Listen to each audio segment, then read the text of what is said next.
times, he and him.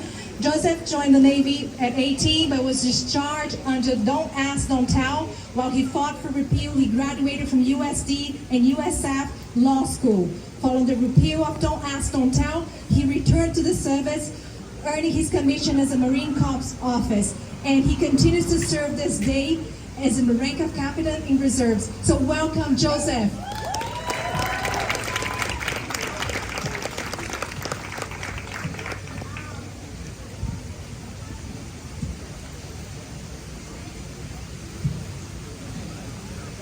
Okay, good morning. My name is Joseph Rocha. Thank you for having me here. And I've been asked to speak because years ago I was lucky enough to play a critical role in the repeal of the Don't Ask, Don't Tell policy. You see, barely a decade ago, it was a federal crime to serve in the military if you were LGBTQ. You have no privacy rights over your own communications or your medical records. Others were encouraged to report you to authorities, and in cases like mine, your own physical security was put at risk. Does that sound familiar to anybody out there? It sounds like the fight for reproductive freedom. In 2009, after being released from jail for civil disobedience, I gave an interview that changed the course of my life. The story of a teenage sailor who, while serving overseas as a bomb dog handler, while 2 wars raged on, was brutally hazed by his superiors because he would not admit he was gay. I was too proud to say no, and it was illegal to say yes.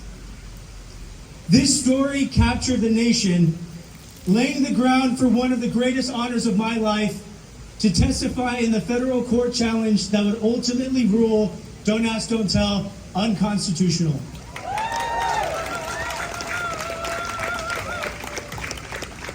You see, it was not money or statistics or star power that defeated the Goliath that was Don't Ask, Don't Tell. It was the power of everyday Americans telling their story. When the fight for full and total reproductive freedom is won, and it will be won, it will be because you shared your story. And for some of you, stories, plural. But taking on the internet, the military, the Department of Justice as a 20-something-year-old was not easy.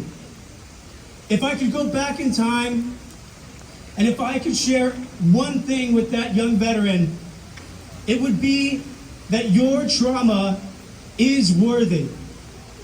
See, I had no team, no manager, and no family when I became a national advocate for repeal. Instead, I had armies of internet trolls, legal teams, and right-wing pundits accusing me of lying, exaggerating, seeking fame, or even having asked for it. Does that sound familiar? I heard it so much that for most of my adult life, I have questioned whether my trauma is worthy. And finally, as a 37-year-old man, I have the age and the perspective to realize just how barbaric what those uniformed grown men entrusted with positions of power did to me, a 19-year-old serving his country a world away from home, really was. So in hopes of sparing you years of pain, I assure you today that your trauma is worthy. The government stripping away your bodily autonomy, putting your life at risk is traumatic. The world owes every single one of you an apology, because every single thing you warned would happen if Roe fell has. Turns out you weren't lying, exaggerating, or seeking attention. Progress is not permanent. We've seen this with the fall of Roe, Trump's military trans ban, the Muslim ban, and more. So while I wish that there was no reproductive freedom fight to fight, I assure you that I will stand shoulder to shoulder with you until we win. Thank you.